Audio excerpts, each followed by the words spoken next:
বুঝছো সবাই জীবন নাটক মঞ্চে আমি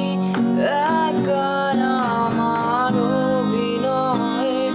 সাক্ষী ছায়াময় তোমরা যখন সবে বিভোর দেখো না কেউ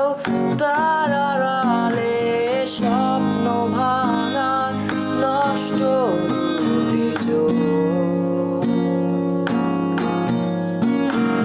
গল্প শেষে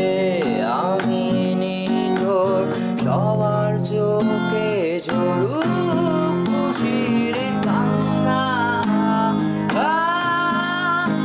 আমি পান করি ভাঙা স্বরে গান করি আমাকে কষ্ট দিলে কোনো পাপ হয় না আমি ভুলেন আমি পান করি ভাঙা স্বরে গান করি আমাকে কষ্ট দিলে